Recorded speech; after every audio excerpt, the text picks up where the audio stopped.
27 дугаар бүлэг. Нэгэн хатагтайг даанч нүнжиггүй орхигдуулсан түрүүчийн нэг бүлгийн гмийг энд арилгана.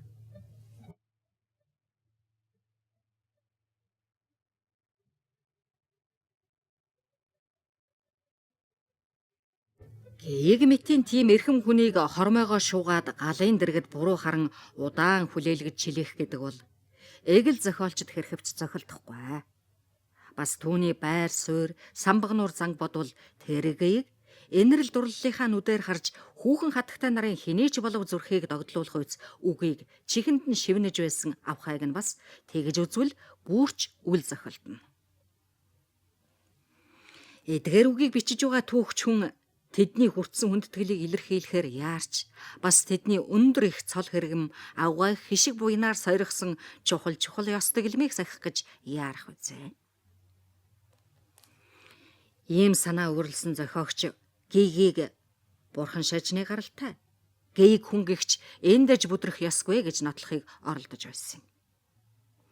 Ингэсэнсэн бол ухаан сарвал уншигч авхай нарт энгүй их ашиг болж баярын сэтгэл төрүүлэх байсан боловч аз дутахад орон зай цагийн аль нь дутагдсан учраас аль болох айтай сайхан үе тохиолдох хүртэл хойш тавихаас өөр аргагүй болоод байна.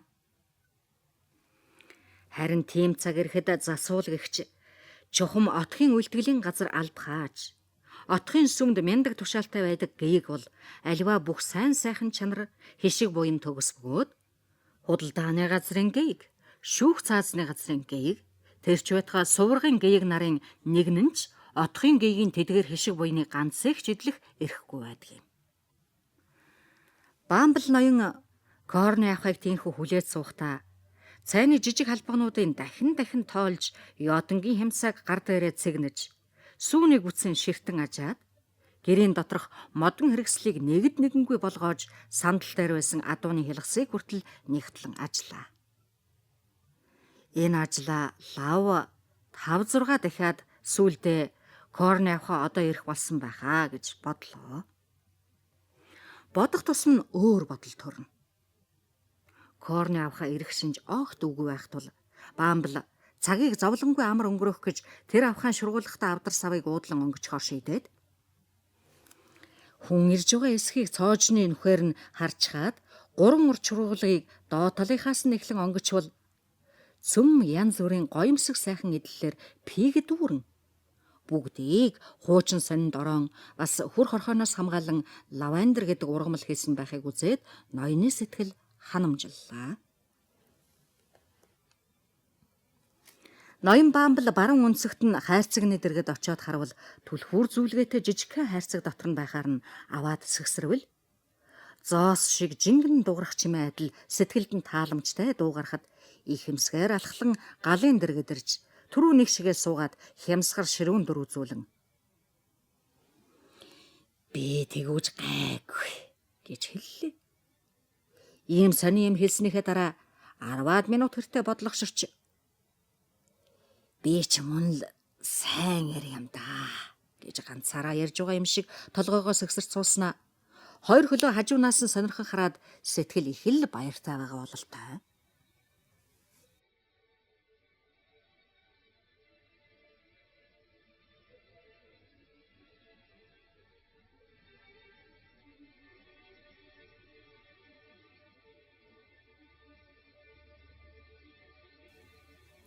Энэ мэтийн бясалгаа дуниарт нь сууж байтал Корны авахаа гинт амьсгаад авахцаар орж ирэн нэг гараараа нүдээ дарж нөгөөгөөрөө илгээн дарж галын дэргэд байсан сандал дээр үхлүүд сумагцсан ноён Бамбл харгалзагч авахаар өнгөж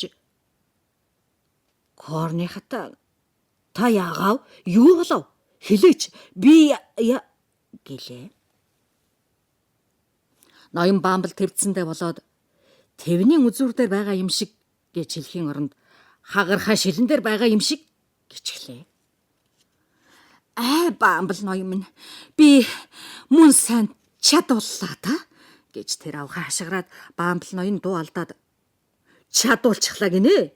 Хэн тэхэн тэрв гэд биеэм барьж чаддаг янзтай бие энэ удаа бас л барьж ихэмсгээр. Би мэдлээ. Өнөө муусан гуйлахчингууд л тэгээвэз гэлээ. Корны авхай дагжин жижигсээр. Бодхоос л айдас хүрх юм гэх бөгөөд Бамбл ноён хариудна. Тэгвэл бодох хэрэггүй, битгий бод авах юм гэлээ. Бодохгүй бай гэвч болохгүй маа. Ноён Бамбл тэр авахын сэтгэлийг засах янзтай. Жаах юм болгочихгүй юу? Ганц аяг дарс. Үгүй ердөө болохгүй. Чадахчгүй нэ. Ёо. Баруун талын буланд дээд талын тавир дээр би гэж Корны авхай хэлээд шүүгээр үгээ арайхан зааж бачимд нь тавьдсандээ үрчигнэж горчилзан эхэллээ. Ноён Бамбл тийхүү тодорхойгүй заалгасан мөртлөө шүүгээр нь шууд хурж очиод пинт хэмжээний ногоон өнгийн шилтэй арх авчирч аяглаад авгаад барвал цаадах нь дундуур болтол нь балгаад хоошоогоо налан сууч. Би маань чаалгайгүй болох шиг боллоо гэлээ. Бамбл ноён талархлан илэрхийлэн авд руу өөд харснаа аягтай арх руу нүд нь явчаад болсонгүй болохоор аягтай нь амандаа аваачтал Корны авахад орой дугаар. Амталж шанцалсан юм шүү. Жаахан үлдэж балахчих гэхэд Бамбл ноён тэр эмээг сэржихтэй их янзтай амсаж тамшаалснаа дахин амсанга цөмийн дугтарч аягийг хоослолоо. Тун тайхан болов шүү гэж Корны авахаа хэлэхэд нэрэн тун айтайхан боллоо шүү гэд сандлаа баг зэрэг ортуулаад мартсан ямар юм таны тавыг алдуулав гэж ээлдгээр асуулаа. Яалаач гэсэн юмгүй. Би мангуу дорой амтэн шүү. Дорой бишээ авахаа минь та гэж ноён Бамбл хэлээд сандлаа мөн л ойртуулахын зур. Та тийм дорой амтэн гэж юу гэлээ. Бидний хэм маань чи ерөөс дорой амтд шүү те гэж ерөнхий хууль руу орохт нэгийг тийм гэлээ. Тэр хоёрын аль нь 1-2 минутын төдий дуугүй байснаа Бамбл ноён тэр авахын сандлын түшилгээс гараан авч авгаан илгэвчийн бүснээс бариад ахиулсаар тэврээд авлаа. Бидний хэм маанч дорой амтд юм да гэж Бамбл ноёны хэлэхэд Корны авахаа санаа алдлаа. Битгий санаа алдаад байгаа ч авахаа минь. Бай гэсэн ч чадахгүй л байна да гэд бас санаа алдлаа. Бамбл ноён эргэн тойрон харж байснаа. Мөн ч сайхан өрөө байна шүү. Бас нэг байвал бүрч сайхан байр болно доо гэвэл нөгөөх нь. Ганц би хүнд дэндүү тамд нэвцтэй гэж буутна л. Хоёр хүнд бол яалаа гэж томтховтай. Тийм биз дээ. Корны авах юм гэж нялуурхан асуулаа. Гэйгийн энэ үгийг сонсоод Корны авахаа нүрэ буруулан халааснасаа нусныхаа алчуурыг авах гэж гараа явуулсан аянда Бамбл ноёны гар дээр тавьчихжээ. Бамбл ноён гарын найрсгаар барилан "Зөвлөөс танайд нүүрс олгодог байхаа" гэлээ. Лаач хүртэл өгдөг юм аа гэж Корны авахаа хариу хэлэхдээ гэйгийн гарыг ялгүй атгалаа. Нүүрс, лаа, үнгүй орон сууц гэдэг мөн сайхан аа. Та чи яста дайгэн юм аа гэж ноён Бамбл өгүүллээ. Тэр авахаа Бамбл ноёны сайхан үгэнд тэс чадсангүй элгэнд нь наалтахад ноёны зүрх догдолж авгаан ариун нандин хамар дээр тачаал тайхан үнсээд хиймрэн сэргэж. Атх маань ийм сайхан амьтантай байх гэж. Салват ноёны би өнөө орой муу байсныг мэдсэн үү? Миний наран минь гэж дуалдлаа. Мэдсэн гэж Корны авахаа ичингүрсэн маягтай хариу боллоо. Эмч хэлэхдээ тэрнийг 1-7 хоногоос илүү насгүй болжээ гэсэн. Тэр чинь энэ газрын дарга шүү дээ. Тэгэхээр өгсөн хойно нь сул оронтой гарна. Нэг хүн тавих л бах. Корны авахаа минь сайхан үд нээгдэж байгаа юм шүү. Сэтгэл зүрхээ нэгтгэж эд хогшлоо нийлүүлэхэд мөн ч сайхан завшаан болно доо гэлээ. Корны авахаа зөрхрөн уйллаа. Баамбал ноён ичингүй хөөрхөн амьтныхаа нүүр рүү шааж ганц үгэндүү. Ганц жаахан ганц үгэндүүдээ гуа үсгэлэнт минь гэлээ. Цаатах нь гэж шүүрсэлтлээ. Ганцхан үг саярхооч хонгор минь хэзээ хэрэг бүтэх гэж гэгийг хоргоолоо. Корны авха 2 дахин юм хэлэх гэснээр чадсангүй. Сүүлдээ ухаан орж зүрх гарган ноён Баамлын хүзүүгээр тэврээд өөрөө мэд. Чил өөрөө мэдэхгүй юу те хонгор минь гэлээ. Ажил хэрэгээ тийхүү найрсаг хангамжтай нэг тийш болгоод бас аяг амтал шанцайлсан архаар гэр юугийн яслан батллаа. Аяг арх нь авхайн догдолж донсолсон сэтгэлийг барихад их л чухал байлаа. Тэр авхай аяг архиан ууж орхиод өнөө эмгний үгсэн тухай ноён Баамбалд ярьлаа. Тэр ноён арх унга маш сайн байна. Би харих замдаа савар бэрихээр ороод юу хэрэгтэй бүгдийг маргааш өглөө явуул гэж хэлье. Чи минь тэрнээс болоод айсан хэрэггүй хайрт минь гэлээ. Нэг их актер юм болоогүй л дээ гэж авхай хулгасан янзтай хэлэхэд ноён Баамбал нэг л учир заавал бий дээ. Баамбалдаа хэлэхгүй юм уу хайрт минь гэж хоргол. Одоо болохгүй. Нэг л өдөр хэлэмц. Хоёулаа суусны хойно хэл үнс. Хонгор минь гэлээ. Хоёулаа суусны хойно гинэ. Эгэ тэр муусан гуйлагчдаар оролдох гэсэн юм биш гэж дуалдахад авхаа яаран. Үгүй тэгээгүй хайрт минь гэлээ.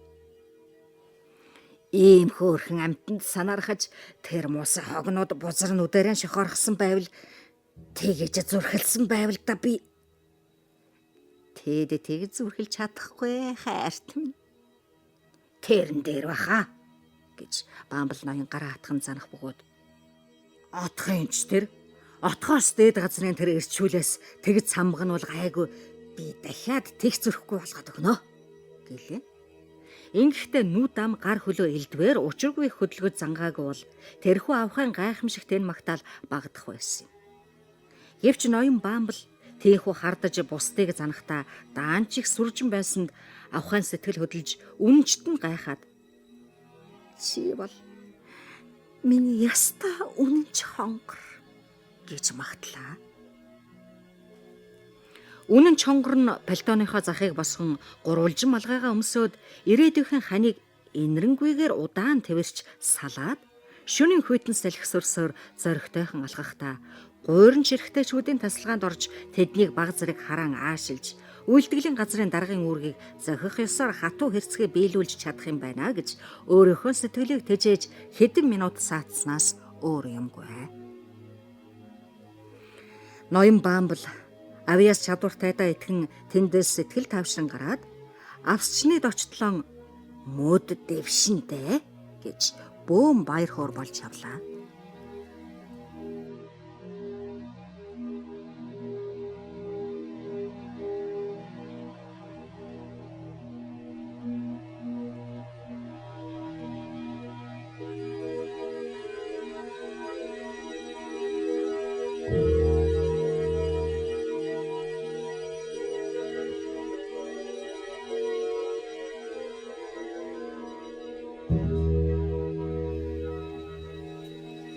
Ноён савар бэри хатны хамт айл хэсэд явцсан бөгөөд Ной Клепл идэж уухал гэж биеийн зовоохоос биш өөрөөр зовоохыг хизээч хүсдэггүй хүн болохоор ажлын цагаас бүхэл 1 цаг өнгөрөөд байсан боловч дэлгүүрээ хаагаагүй байлаа.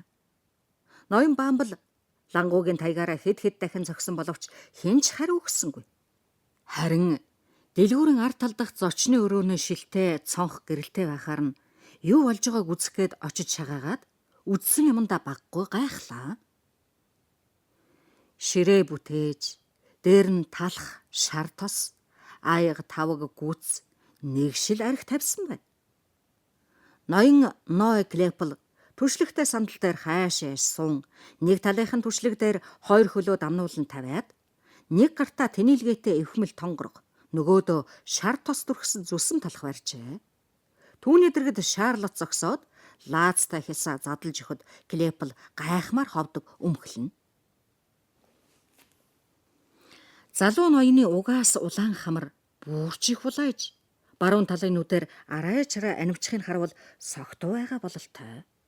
Их л таатайхан байгаагийн шинж. Дотор нь шатах мэт халуун өргөж байхад хөргөх чанартай хясаа идэнэ гэдэг сайхан ч байлгүй яах вэ? Энд нэг тарган байна. Энийг идчих ноо хайрт минь гэж Шарлот хэл. Ноён Клепл тэр тарган хясааг залгин. Хясаа гэдэг мөн жамттайхан ид шүү. Их идэхтэй зэрэг дотор эвгүй оригдган ч даанч тасгүй хэрэгтэй. Тийм ээ Шарлотоо гэхэд цаатах нь. Даанч базаахгүй хэрэг гэлээ. Нэрээ тийм шүү гэж Клепл хэллээ. Тийм ч их дуралдгүй. Өөрөө эдснээс таны идэж байхыг харахад сайхан байх юм гэлээ. Бурхан минь яаса хачи хэрэг гэж ноо юм бодсон бололтой хэллээ. Бас нэг хийчихгүй юу? Энд гоё гихчин жигтэйх сайхан сахалтай нэг байна гэж Шарлот хэлэхэд ноо. Чадахгүй нэ. Дахиад даанч цаашаа явахгүй нэ. Шарлот наашир би чамайг үнсэе гэлээ. Бамбл ноён өрөөнд дотор орж ирээд юу гинэ? Дахиад нэг хэлээд хэрхэн минь гэлээ. Шарлот цочин айн чарлаж нүрэ хоромгч ороод арлаа.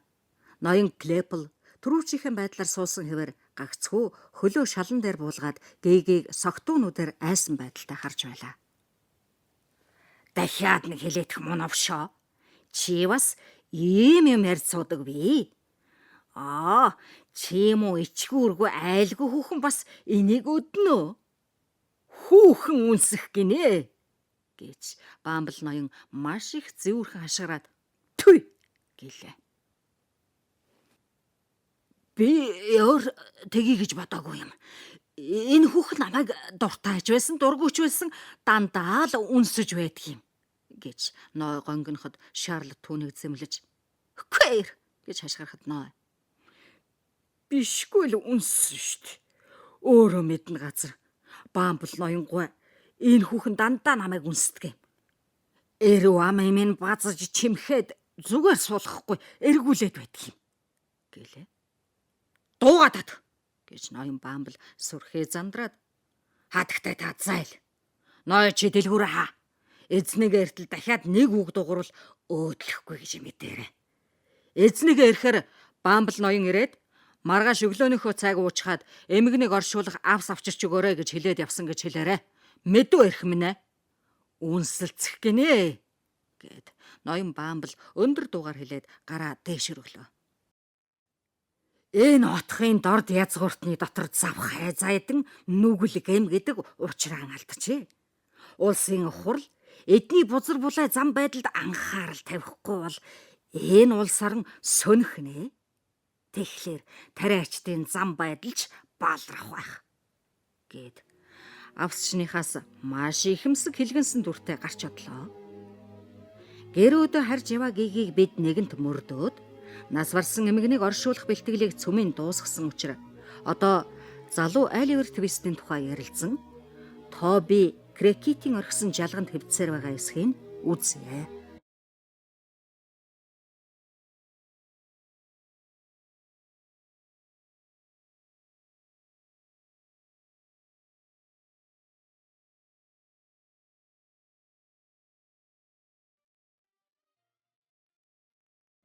Хорин 8 дугаар бүлэг.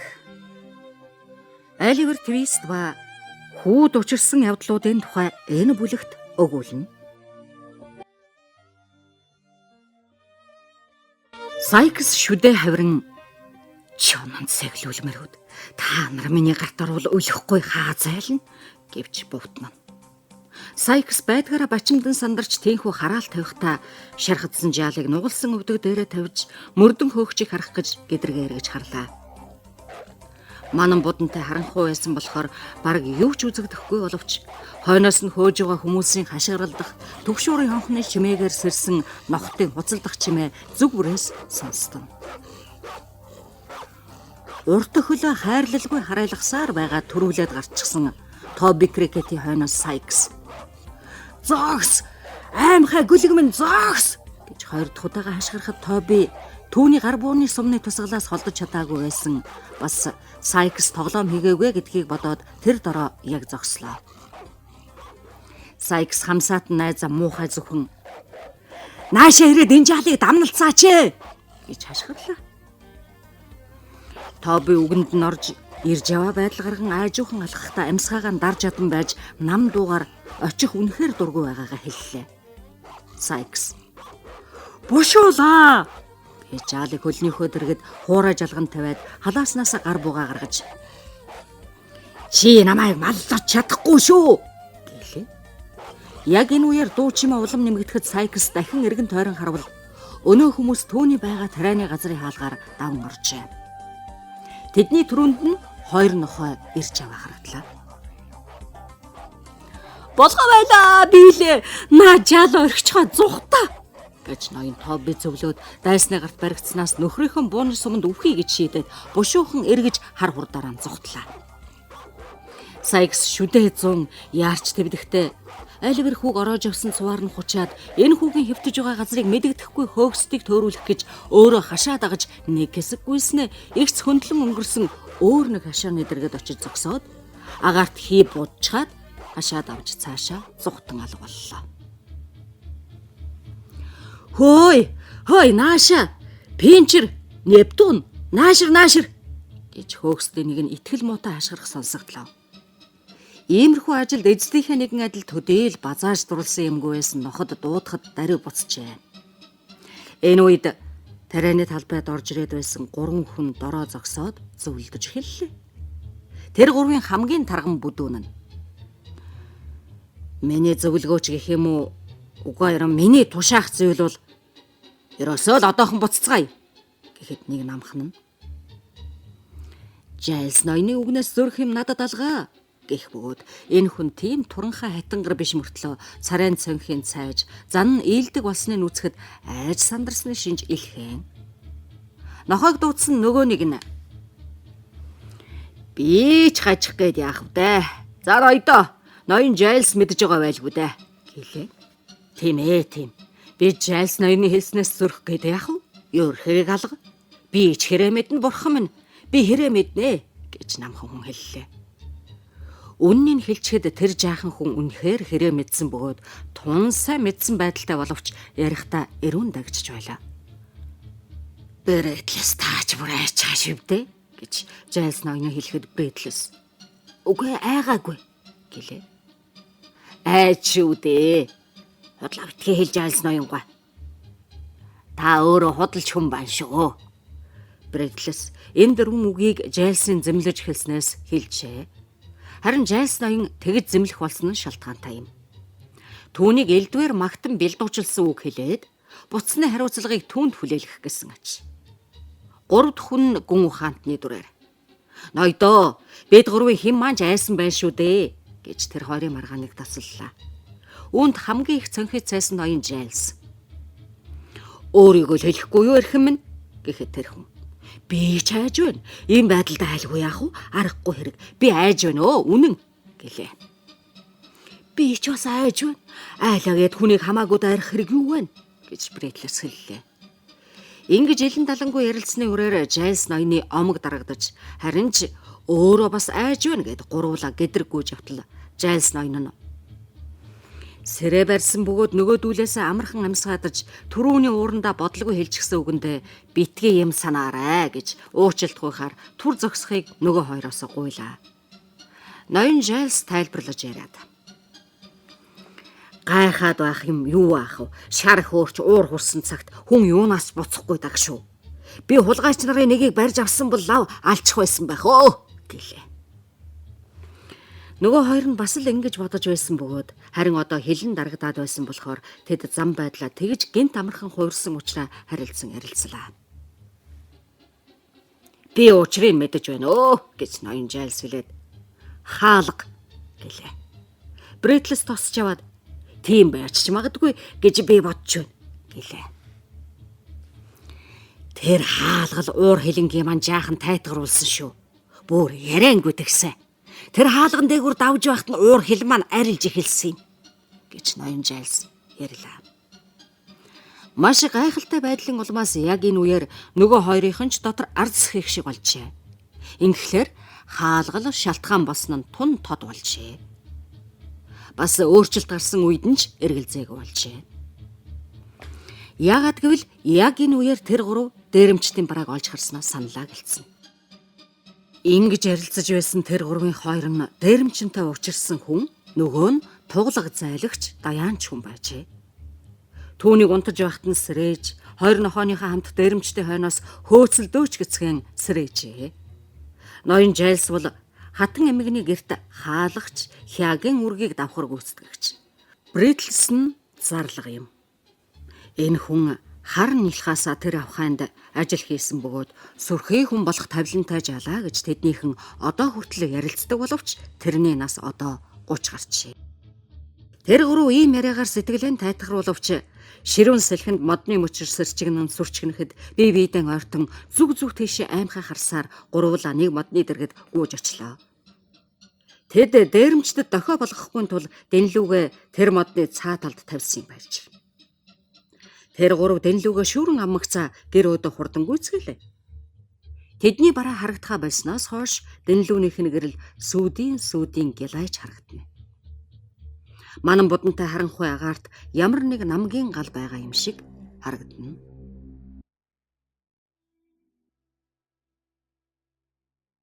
Аажмаар үүргийж өдөр болох ойртох тутам улам шихэн болно.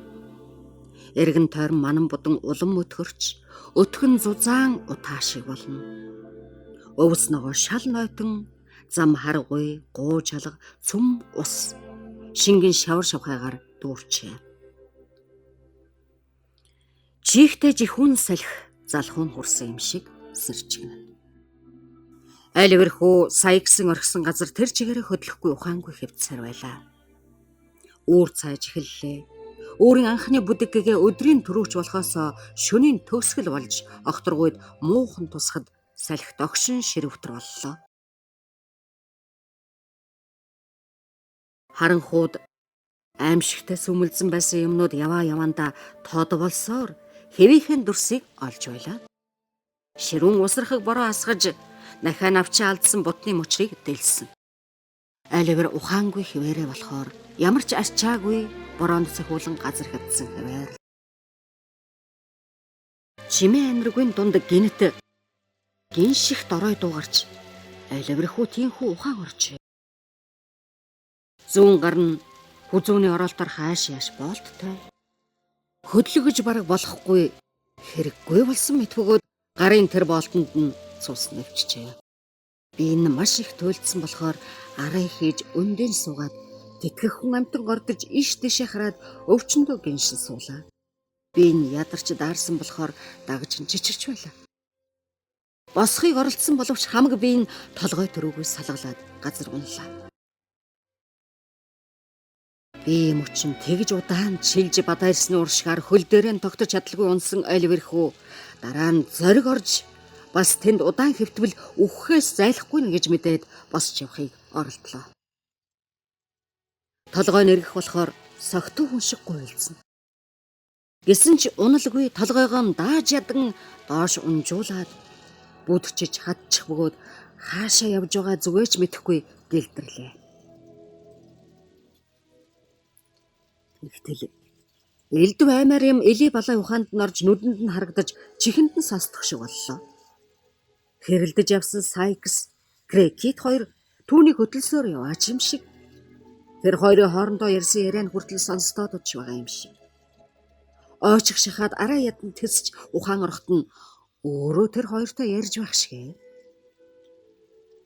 Дараа нь Сайкстай ганцаараа үлдэн өчигдрийг шиг гэлдэрч яваач юм шиг. Дэрэгдүр нь элдв хүмүүс өнгөрөх шиг болоход Сайкс гараа чангалан атгаж байгаа юм шиг санагдлаа. Тэгж байтал гэнэт буун дуу гарах шиг болоход арайл оччихсонгүй. Энэ тэндгүй хашгиралдаж гууглах шиг сонсогдлоо. Өөрийн ямар нэг хүн нэг тэшин татаадж байгаа юм шиг. Ингэж элдв юм зүүд зэрэглэн шиг үзэгдэн байхад айлгэрийн шарх өвдөж зовоон шаналгаж байлаа. Гойвн салган сар том хаалгаар гарч замдаа тааралдах хашааны завсар заалхайгаар дамжин явсаар нэг замд орлоо.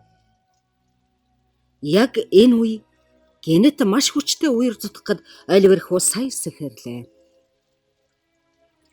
Ийш тийш харавал тиймч холгүй газар нэг байшингийн бараа харагдлаа. Яваад байвал хурчмал санагдлаа. Тэнд очивол ингэж зүдрэн зовж яваа амьтныг өрөвдөж хайрлах хүн байж юуны магт. Үгүй гэхнээ эзгүйхээр үгснээс хүнтэй газар өхвөл дээрээ гэж бодоод хамаг хүчээ шавхан дайчилж байшинг чиглэн итгэл багтайхан алхаллаа. Агсаар тулж орвол урдуудсан байшин шиг харагдлаа. Жижиг сажиг юмнаас нь тухайлан танихгүй боловч байшингийн ерөнхий дүрс төлөвийг нэг л үдсэн юм шиг санагдаад байлаа. Аргагүй тэр цэцэрлэгийн ханыг тэрний цаадах өвсөн дээр урч нь айлгэр ойчоод нөгөө хоёроос өршөөл гууж байсан юм. Тэр бол тэдний дээрмдэх гэсэн байшин байлаа. Айлгэр тэр байшинг тэгж танимагцаа учиргүй их айж өвчтөй шархаач мартчихад зугтахыг завдлаа. Зугтаа ичээдсэн боловч хөл дээр арай чаргай тогтож байсан хүн яаж ч зугтаж чадах вүлээ дээ. Тэр хүүгийн хэврэг нярай биеийн хүч алдагдаагүй байлаа гэхэд хаашаа зугтах вүлээ дээ. Айлгэр хажуугийн жижиг хаалгыг түлхтэл цоожгүй байсан учраас хаалга нээгдлээ. Шалбааг дундуур бүдчихсээр үүдний шатаар өгсөн тэр айлын үүдийг тамиргүй гараараа тогштол хүчин барагдаад үүдний пингийн нэг баган түшээд унлаа. Энэ үед ноён Жайлс, Бритлс, даяанчлал туулга зайлагч 3 өнгөрсөн шөнийн аимшиг зовлон гамсаад жаал тэнхээ орох гэж цай уун элдв шалдав юм идэж ууж байлаа. Ноён Жайлс доод зарцнараа өөртөөгөө ирээ цэргүй байлгадаг заншилтай хүн гэж хэлж болохгүй бөгөөд тэдэнтэй ихэмсэг зөөлөвтөр харилцахдаа нийгмийн дотор арай илүү дээгүүр байгаа хүн шүү гэдгээ мэдүүлдэг байжээ. Гэсэн ч үхэл, түэмэр, хулгай дээрэм хүн бүхнийг эрх тэгш болгодог юм. Тэгээд ч ноён Жайлс задгай галын зуухныхаа торны тийш хөлөөж ичгээд зүүн гараар ширээн дээр тохиолдон баруун гараар элдвийг хөдөлгөн дээрэмчд яаж байсан тухай нэгд нэгэнгүй тодорхой ярихад дэрэг тохулсан ялангуяа шивгч нь тогооч хоёр учиргүй их анхааран сонсон суулаа. 2 цаг хагас тийм үү? 3 шахаад байсан байж магадгүй. Би гинт сэрээд орон дороо эргэж хэвтэл гэж ноён Жайлс хэлээд сандал дээрээ эргэлдэж ширээний бүтээлийн сэжүүрийг өөрийн дээр хүнжил шигээ бүтээлээ. Нэг чимээ гарах шиг боллоо гэж Жайлс ярихад тогооч авхай царайн цайгаад шивгчнийг үдэ хаачгаж гэлээ. Тэр нь Бритлсийг гуйлаа. Бритлс нь даяанчийг гуйлаа. Тэгтэн саатах нь дуулаагүй хүн болж суулаа. Нэг чимээ гарах шиг болоод гэж ноён Жайлс цааш залган анхан би санаа дагаж байгаа байлгүй дээ гэж саналаа. Тэгээд дахин унтах гээд хучиж байсан аа. Үгүй бүр яахарахгүй чимээ сонсдлоо гэхэд тогооч ямар янзыг гэж асуух бөгөөд Жайлс ноён ийш дэшээ харж юм торжигнож байгаа юм шиг чимээ гарсан юм аа гэлээ. Самрын ясыг төмрөөр хагалж байгаа юм шиг чимээ гараа байц гэж Бритлс таалаа. Шамайг сэрхэд тэгж дуулцсан байлгүй дээ. Тэрнээс өмнө нэг л юм балбаж байгаа юм шиг дуулдаад байсан юм аа гэж Жайлс хэлээд ширээний бүтээлгийг биеэсээ зайлуулан би хөнжлөөсөн сугарч хараад орон дээрээ өндөөд суугаад чагансан чинь гэхэд тогооч шивгчийн 2 зэрэг Бурхан минь гэд биедээ ойртон суулаа. Гарцаагүй чимээ гарч байлаа. Хаалга юм уу цонхыг эвдээд байх шиг бололтой юм аа. Энэ Бритлисийг очиж сэрээлгүй горгүй.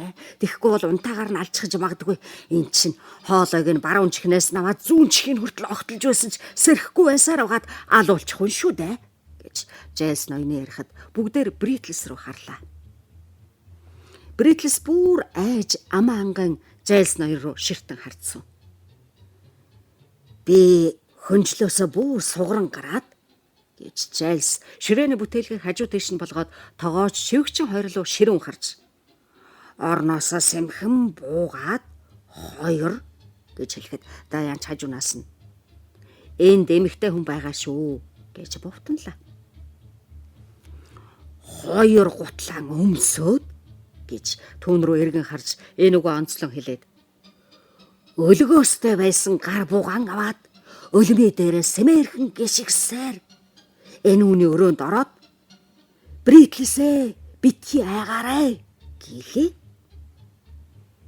Тийм ээ тэнтэгсэн гэж Бритлис нам дугаар хариуллаа. Бид ч өнгөрөх шиг болоод байна шүү Бритлис минь. Гэсэн чи битгий айгаарай гэсэн чинь гэж Жайлс ярихад тогооч. Бритлис айгаа болов? Жайлс. Жаахан ч айгаагүй. Мөн сүрхээ зөрөгтэй хүн шүү. Надаас ч дутахгүй байсан гэлээ шивгчин. Би олж лавд ороо өгсөн байхаа гэлээ. Бүсгүй хүн аргагүй шүү дээ гэж Бритлис Жайлс их орж хэллээ. Ноён Жайлс саашаасан байдалтай толгой дөхөн. Бритлис зүйтэй хэлж байна. Бүсгүй улс өөр яах вүлээ дээ. Бид эрчүүл болохоор яах вэ? Бритлисийн тэндх цуухан дээр байсан бүрхүүлтэй дэнлүүг аваад харан хуй тэмтэрсээр шатаар буулаа шүү гэж Жайлс хэлмэгцээ. Суудлаасаа босч нүдэн анаастайгаар 2 алхаад бусдынхан адил гинт цочих мэт болоод бушуухан эргэн суулаа. Тогооч шивгчин 2 дуу алдан ашиглалаа. Ноён Жайлс ёор санаагүй юм шиг царай гаргаж. Хаалга зөхүү да. Нэг нь босоо тайлаад орхооч гэхэд бос хүн гарсангүй.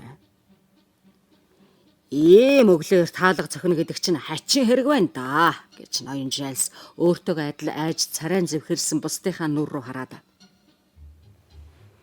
За юу ч болсон хаалгаан тайлах хэрэгтэй. Алив нэг нь яваач гэлээ. Ноён Жайлс ингэж хэлээд Бритлис рүү харлаа. Цаатах нь уулаас дорой амтан болохоор өөрийгөө юм ч нэ бодохгүй байгаа бололтой ямар ч хариу хэлсэнгүй дуугүй л суулаа.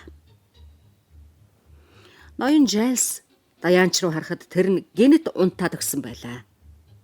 Бүсгүйчүүдийн тухай яриад чи яах вүлээ дээ. Жайлс хэсгэн дуугүй байснаа. Бритлис хань татаад байгаа бол яах вэ? Би ч очилцож болох юм шүү гэхэд Даяанч гинт унтсан шиг гинт сэрэн би ч бас очилцож болно шүү гэлээ. Эдгээр болцлыг Бритлис аргагүй дагах болжээ. Тэд бүгдээр үүр нэгэнт цайсныг цонхны тагламуудыг нээхэд мэдэж сэтгэл нь жаал уужран нохойнуудаа дагуулсаар шатаар өгслөө.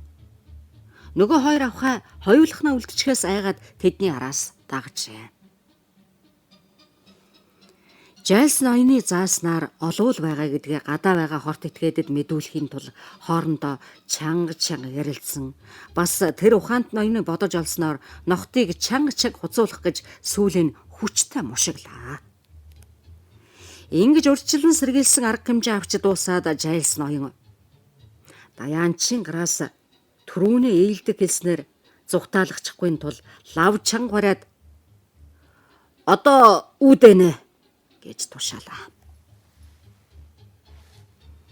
Бритлис хэлсэн ёсоор гүйцэтгэхэд бусд нь айцхан бие биенийхээ ард ороод өнгөлцөж байтал хөөрхий ядуу жаалхуу Оливер Твистээс өөр аймаар юм юу ч үзэгдсэнгүй. Тэнхээ тамир нь барагдсан учраас Оливер юм ч хэлж чадсангүй. Зөвхөн хөмсгөө араа ихийн өргөөд өршөөж хайрлахыг үг дуугүй гуйжээ.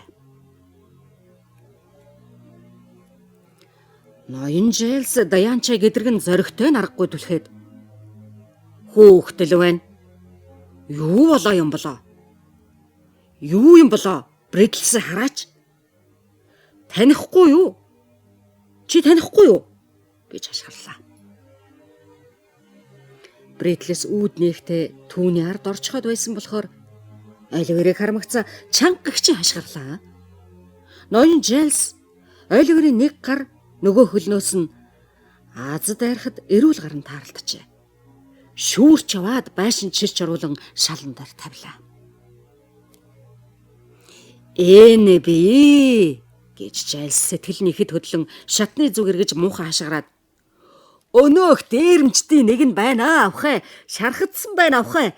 Би бууччихсан юм. Харин Бритлс гэрэл барьж байсан шүү" гэлээ. Бритлс дууга улам чангуулгах гэж амандаа гараа хийгээд "Дэллүү барьж байсан юм аа авах" гэлээ. Өнөө хоёр зарц авах. Ноён Жайлс нэг дээрэмчин бариад авлаа гэж хэлэх гэж дээшээ гүйж гарах бөгөөд Оливерыг дүүжлүүлэхээс өмнө өгчихвээ гэж болгоомжлон ухаан оруулах гэж Даянч оролдож суулаа. Тэр их үймэн шууган дундуур нэгэн эмэгтэй хүний асралт дуу гарахад цөм чимээгүй болцгоолоо. "Жайлс" гэж шатны дээд талын талбайгаас бүсгүй хүний шивнэх дуу гарлаа. "Би энд байна уу авах. Битгий. Гайгүй байна уу? Нэг их сүрхээ хариуц загнасангүй авах. Учрыг намархан олчихно шүү" гэж ноён Жайлс хэллээ. "Чимээгүй. Та нагцын минь хулгайчаас ч илүү ойлгочихлаа. Хөөхий тэр жаал хүн шархтаж юу?" гэж залуу бүсгүн асуухад Жайлс жигтэйхэн сагсуурн "Хачаан авах" гэлээ. "Одоо юу юугүй өгчих гэж байх шиг байна уу авах минь" гэж Бритлс мөн л муухай дуугаар хэлээд "Өгчих юм хад та доошоо бууж ирээд энийг харахгүй юу?" гэлээ. "Та нар битгий хашгиралдаад байгаа ч би нах зэгчтэйгээ очиж ярилцаад ирье. Энэ хооронд чимээгүй төр хүлээж байгаарай" гэж тэр авах хэллээ. Дуу хоолой шигээ ээлдэг зөөлөн алхалсаар тэр залуу хүүхэн цаашаа явлаа. Төдхөн өнөөх бүсгүй эргэж ирээд шархтай жаалыг одоо даруй аятайхан болгоомжтой өргөж дамнан дээш гаргаж ноён Жайлсын өрөөнд орвол. Харин Бритлсийг морь эмээллээд Честер рүү бушуухан явж тэндээс цагдаагийн дарга эмч хоёрыг аль болох түргэн залж авчрыг гэж тушаалаа. Ноён Жайлс Оливерыг ховор нандин өдтэй шуу буудаад унгаачихсан юм шиг их л бахархан "За юу ч гэсэн энийг харчихгүй юу авах. Ганц удаач гэсэн гэхэд залуу бүсгүй. "Үгээгүй. Одоо яваач. Би харахгүй. Хөөхөн амьтныг хайрлаж үзээч. Жайлс намайг бодооч" гэлээ. Өвгөн зарцаж Жайлс залуу бүсгүйг эргээд явхад түүнийг өөрийнхөө хүүхэдчийг бахархал хөөртэйгээр харж байлаа. Тэгээд Оливерыг бүсгүй хүн шиг эв зүйтэй болгоомжтойгоор дамналцаад дээш гарлаа.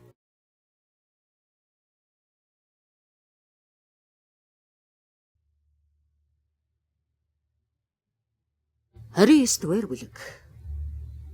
Оливер толгой хавчуулах болсон тэр айлын хүмүүсийн тухай урьдчилан мэдээ өгнө.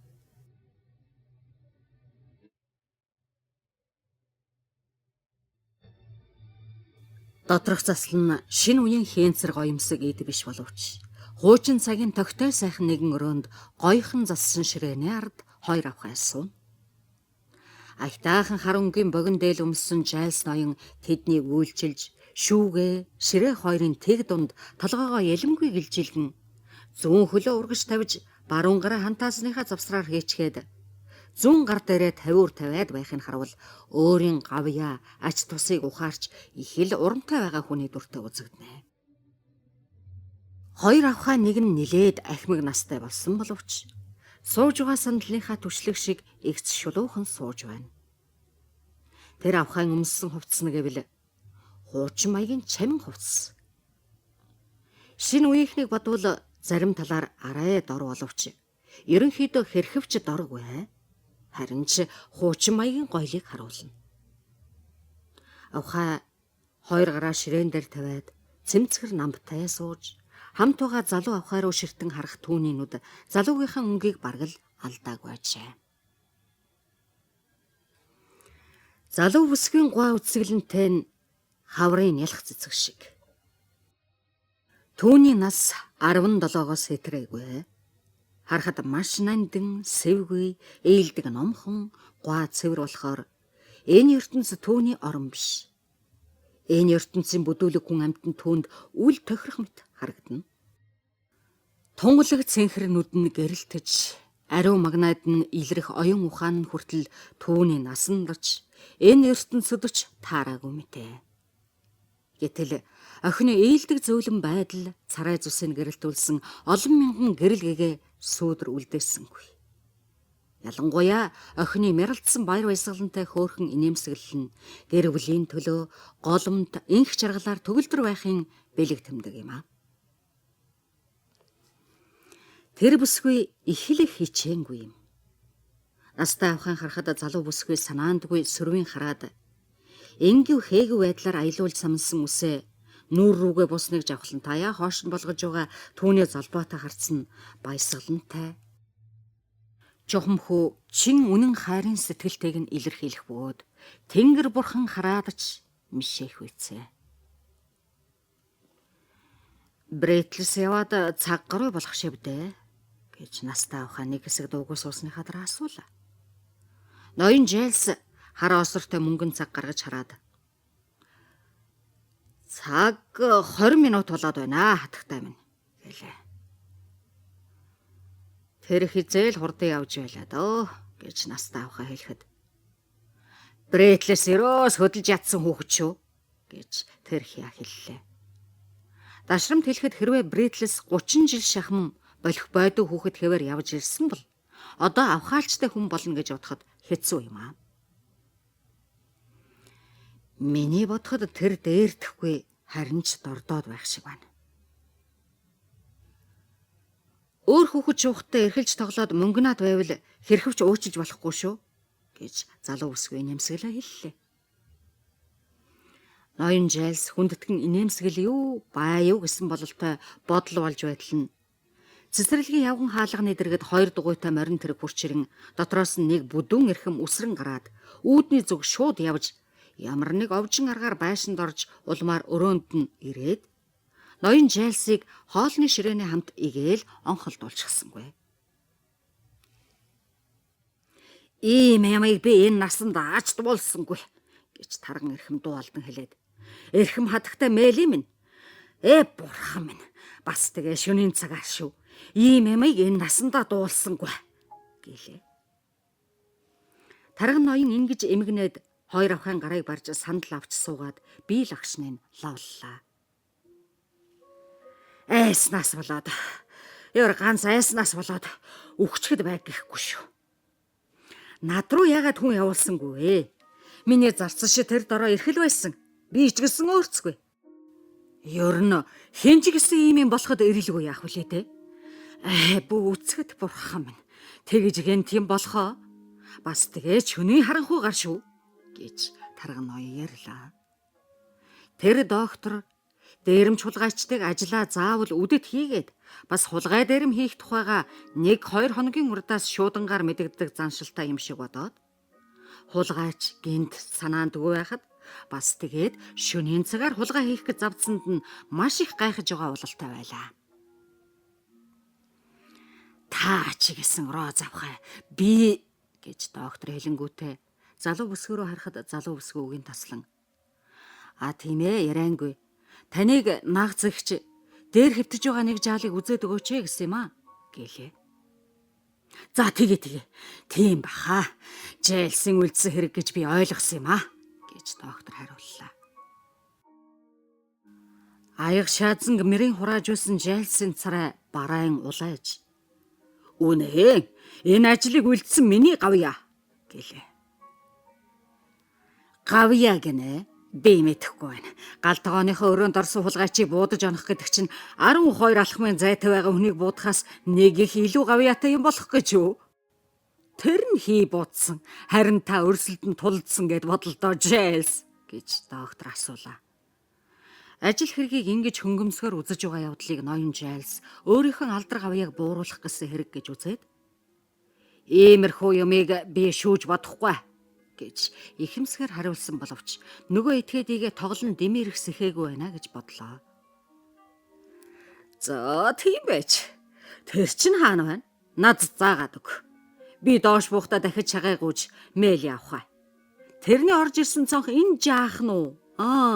Көм хачи юм да" гэж доктор дуултлаа.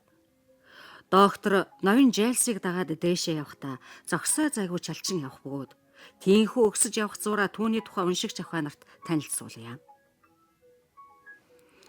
Тэрхэн нутгийн эмч ноён Лосберн бол хаашаа 10 бээрийн газар доктор гэж алдаршсан сайн сайхан амьдарч байсан даа биш, харин сайхан санаатайдаа таргалж бүдүүрсэн хүн юм. Ээлдэг зөөлөн замтай мөртлөө ганц бие гоцон толгой явдаг нь сонион. Ийм хүнийг шинжээч энэ хавийнхаас 5 дахин том нутгаас ч ирээд олохгүй үзье. Доктор тийшээ ороод Жайлс хөгшин залуу хоёр хадагтай санснаас их удаж байснаа. Тэрэгэн дээрээс хавтгай том хайрцагтай юм оруулууллаа. Унтлагын өрөөнөөс байн хонх дугарч зарц шивгч нар шатаар дээшээ доошоо гүйлдэж байхыг нь үзвэл тэнд үнэхээр чухал ажил хийж байна гэж бодмоор байлаа. Тэгсээр доктор гарч ирэхэд "Өвчтний лагш ямар байна?" гэцгээлээ. Доктор жигтэйх учиртай царай гарган эргэн тойрон харснаа үүдээс мэрхэн хаагаад "Онгойлгож болохгүй" гэсэн юм шиг араараа дарж зогсоод "Тун эгзэгтэй байна да мэйл явах" гэлээ. "Арай өчгүй байгаа" гэж настай авахаа асуухад доктор "Нөхцөл байдлыг үзвэл нэг их эгзэгтэй юм болмооргүйсэн ч гэсэн чи үхчихнэ гэж би бодохгүй байна. Та өөрөө энэ хулгайчийг харсан уу?" гэлээ. "Үгүй. Тэрний тухай юм сонссон уу?" "Юу ч сонсоогүй." Жайлс хорон дурн орж "Өршөөгөөрэй. Би танд яг түүний тухай ярьж өгөх гэж байтал доктор Лосберн ороод ирсэн юм" гэлээ. Жайлс ноён анхандаа ганц тэр жаалыг л буудсан гэж хэлж чадахгүй байсан нь учиртай юм. Түүний эрлэхийг зориг нь магтуулахуйц байсан болохоор түүнийг нь тайлбарлахыг хэдхэн минут хойшлуулахыг хүсэх бөгөөд энэ завсар гуйвшгүй зориг гаргаж байж түр зуурын яруу алдрын туйлд хүрчээ. "Роз үзээсэй гэсэн бах. Би ч үзэх байтугай сургeenч дуулах дургүй байсан юм а" гэж мэйл авах хэллээ. Харахтарч тийм аймаар амтан биш шүү дээ. Та намайг байхад нэг харчихгүй юм уу гэж доктор хэллээ. "Заавал үзэх ёстой юм бол яах вэ гэж настай авахаа хариуллаа. "Заавал үзэх хэрэгтэй гэж би бодож байна. Ямар ч гэсэн хойшлуулбал сүүлдээ харамсах юм болж магадгүй. Одоо нам гүм томоотой хэвтэж байгаа дээр нь үзвэл зүгээр. Роз авахаа. Би яавал яана уу? Айх юм өчүүхэн ч байхгүй. Би бүр тангаргалъя" гэж доктор хэллээ.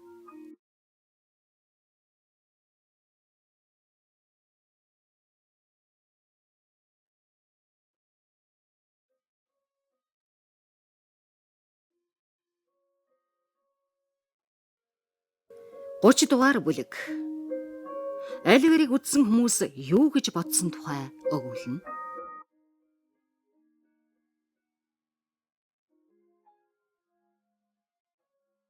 Доктор нэг гараар залуу ахайн гарыг барьж нөгөөг мэйли авахад өгөөд маш цэмцэгнэн ёсорхож шатаар өгсөхдөө "Та нар тэр хэрэгтэн үзээ жигтэйхэн гайхан да" гэж явлаа. Доктор унтлагын өрөөний хаалганы бариулыг сэмхэн эргүүлээд "За, одоо та нар тэрнийг үзээд юу гэж бодох бол? Сахалсан байгаа хусуулаагүй удсан боловч тийм ч айгүй биш шүү. Гэсэн чи та нар эндэ байж удаа.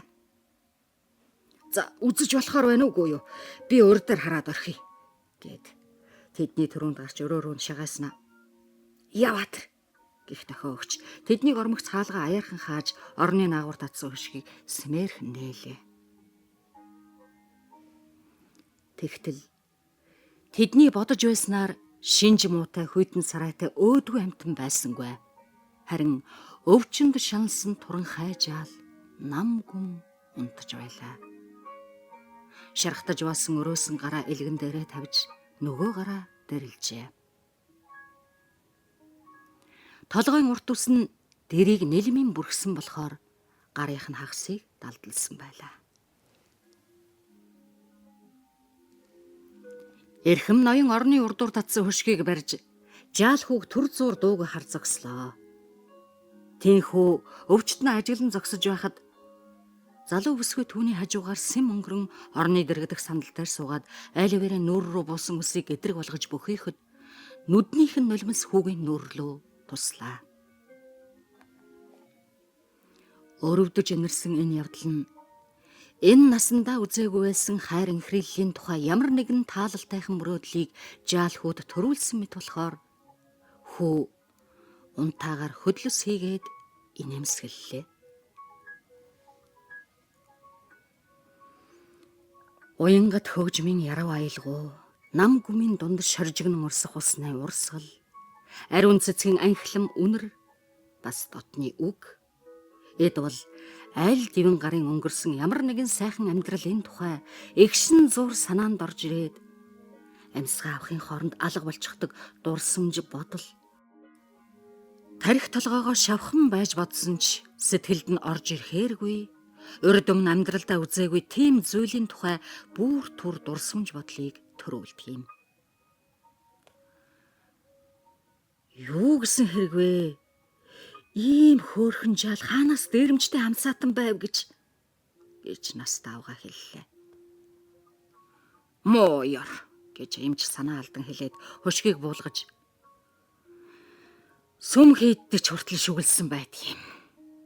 Сайн сайхан харагдах зүйлийн цаана юу байгааг яаж мэдэх вүлээ дээ гэлээ.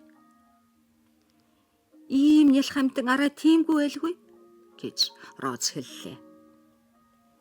Эмч толгоогоо гунигтай сэгсэрч хонгор бүсгүй минь гэмт хэрэг гэдэг чинь үхлийн адил ганц ахимаг насныг дайраа зогсдөг юм биш ээ. Хар нэл хайрламар сайхан амьтад гэмт хэрэгт орсныг айлыг тэргээх үү гэлээ.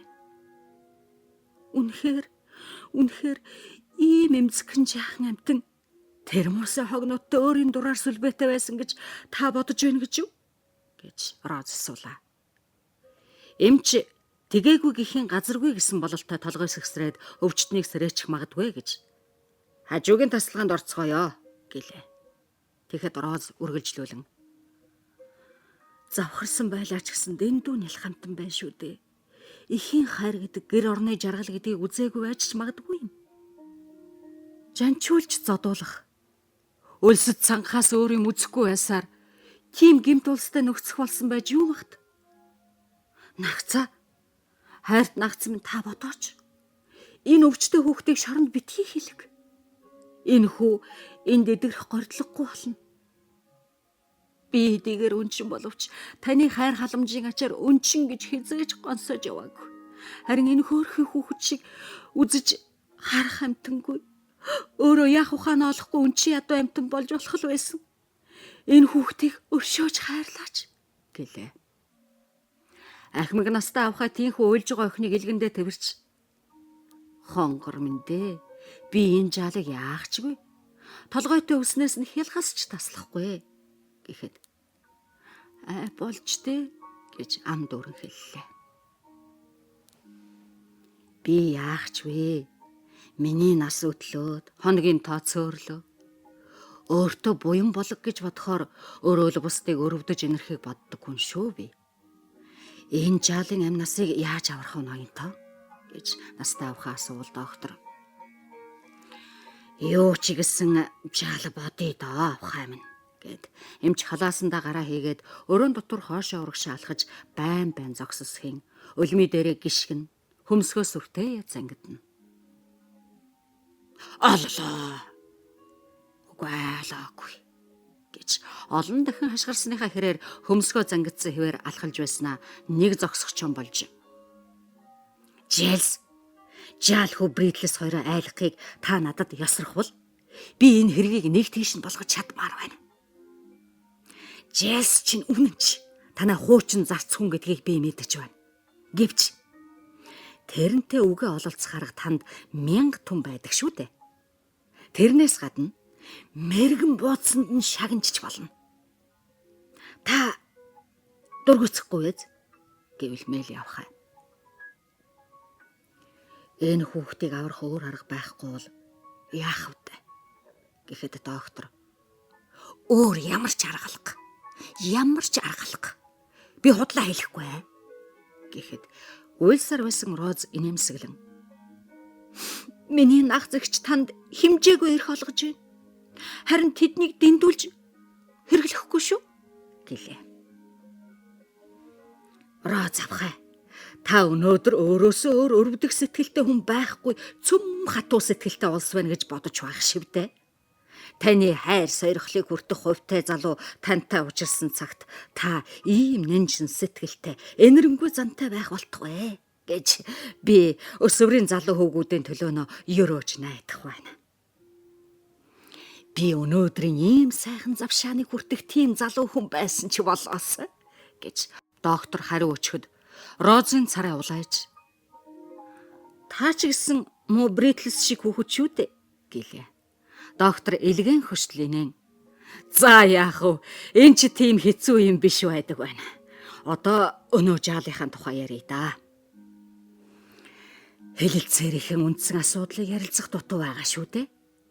Энэ жаал одоо 1 цаг хэртэй болоод сэрэх баг. Тэгэхээр нь хэдүүлээ ороод гим хүргэлгүй ярилцъя. Харин би тэр дор шатны тэнд байгаа өнөөх тэнийг констеблд чинь ингэж хэлсэн.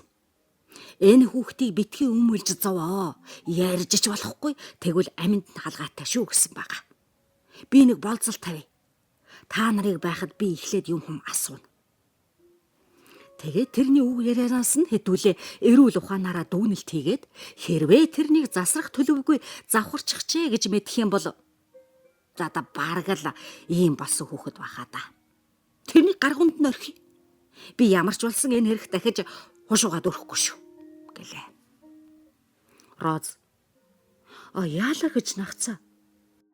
Тэгэлгүй яах вэ? Нагц тэгж шийдэв үсттэй гэж доктор хажуунаас нь хэлэхэд Роз энэ жал яагаад ч болохоо байчихсан өөдгүй амтан бишээ. Лав яагаад ч тийм биш гэхэд доктор тийм болох тусмаа сайн хэрэг.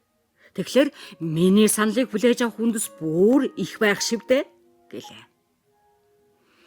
Тэгсээр хэлэлцэн тохиролцоод аль нь Оливер хүүгийн сэрхийг тэс чадан хүлээлээ.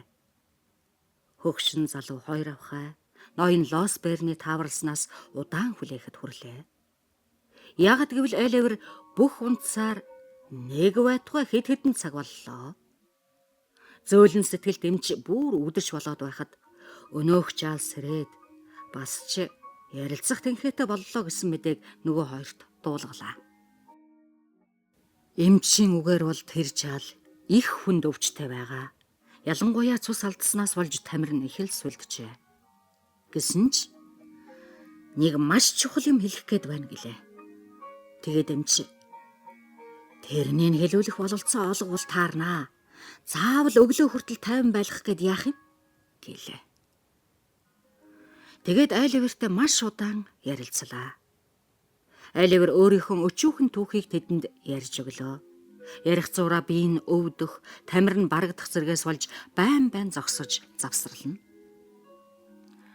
Хар дотортой харгас хүмүүс яаж дарлан доромжилж зовоож байсан тухай тэр харанхуй өрөөнд дорой сул дуугаар өвчтөй жаалхуу ярьж байхын сонсоход их л өрөвдөлтэй. Бид өөрийн төрөлтнийг дарлан хавчихтаа өшөөгөн авах гэж бидний дээр алгуур удаанаар боловч тэнгэрт тэгдэх өтгөн хар үйл шиг байдаг хүний алдаа төөрөгдлийн аль муухай залимхийн талаар ганц ч гэсэн удаа бодож үзвэл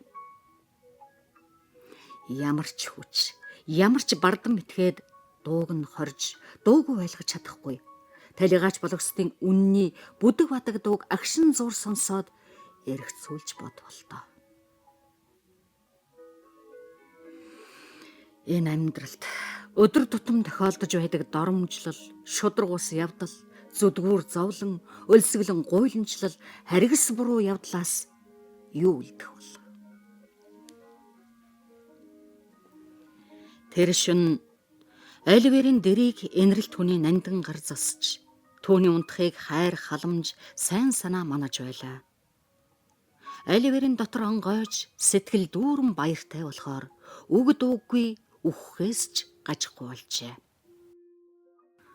Чухал яриа дуусмагц Оливер дахин нойрсоход эмч нүдэ харчаад бас тэн дууын нүд шүү гэж зэмлэн Жайлстай үзэлцэхээр доошо буулаа. Зорчны өрөөнд ганц ч хүн байхгүй байсан болохоор галдгооны өрөөнд ороод үзэлцэх ажлаа эхэлвэл бүрч сөрхөө болно гэж удаад тийшээ орлоо. Тэдний тэр доод танхимд шивгчин нар, Брэдлэс, Жайлс, туглаг хайлагч. Энэ хүн тус хүргэсний учир тэр өдөр тэдний зочилж өнчхөр урагджээ. Бас констебл байлаа.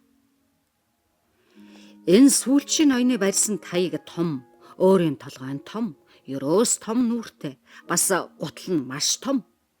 Ийм учраас дарсэгч мөн их ух байдалтай, үнэхээр ч их уудаг байлаа. Тэдний ярианы сэдв нь урд шөнийн явдал байлаа. Эмчиг орж ирэхэд Жайлсгой өөрийн санаа эрүүл байгаа гэж ярьж байх өгөөд Брэдлэс гартаа аяг дарс барьчихад түүний хэлсэн үг бүрийг хэлж гүйцээгүй шахуу байхад нь шургуу нотлно. Эмч гараар дохин битгий хөдөл гэхэд Жайлсгой таанда таалархаа энэ ноёнтон манай авхай бидэнд жаахан дарс өгсөн юм аа ноёнтон. Би өөрийнхөө өрөөнд орох дур огт хүрэхгүй болохоор ноёнтон минь энд эдэнтэй нээлж наригж байгаа юм гэлээ. Жайлс тийхүү бэмбэгнэхэд эхлээд Брэдлэс дараа нь авгаачвал бусад эрхмүүд цөмөр түүний үхтэй санал нээлж ам амдаа шивнэлдэн дуугарцгаалаа. Жайлс тэднийг зүгээр байсан цагт би та нарыг хайж явахгүй гэсэн байдалтай тал тийшээ ивэлт байдлаар харлаа. Тэгээд өвчтний би ямар байна ноёнтонгой гэвэл эмч. Базаахгүй байна. Жайлсгой та нэлээд бэрх юмд орчихсон бивэ гэхэд Жайлс чичирхийлэн үхчих гэж байгаа юм биш үү ноёнтон? Тийм бол миний жаргах цаг өнгөрөх нь тэр шүү. Би ч ер нь ганц хүүхдийг энэ Брэдлэсийг ч гэсэн хөнөөхийг өөр бодохгүй. Гүнгийн нутагт байгаа бүх мөнгөн хутга сэрэг цөмийн өгье гэсэн ч тэхгүй ноёнтон минь гэлээ. Учир нь тэндээч байгаа хэрэг биш л дээ гэж эмч нууц байдалтай хэлээд. Жайлс та ч н протестант мөргөлтэй байхаа гэхэд Жайлсын царай зэвхий дан тийм баха ноёнтон минь гэж ээрсэр хэллээ. Эмч Брэдлэс рүү огцомхон эргэж чи чинь ямар мөргөлтэй билээ жаалаа гэвэл Брэдлэс давхын цочиж бурхан минь авраараа ноёнтон минь би Жайлсгойтой адил ноёнтоо гэлээ. Тэгвэл та хоёр хоёулаа нэг зүйлд хариу байл. Энэ жаал одоо дээр байгаа тэр жаал урьдчилан цонхоор орсон хөгч нь мөн үү? Хэлээдхтэй мөн үү? Үгүй чинь би хүлээж байна гэлээ.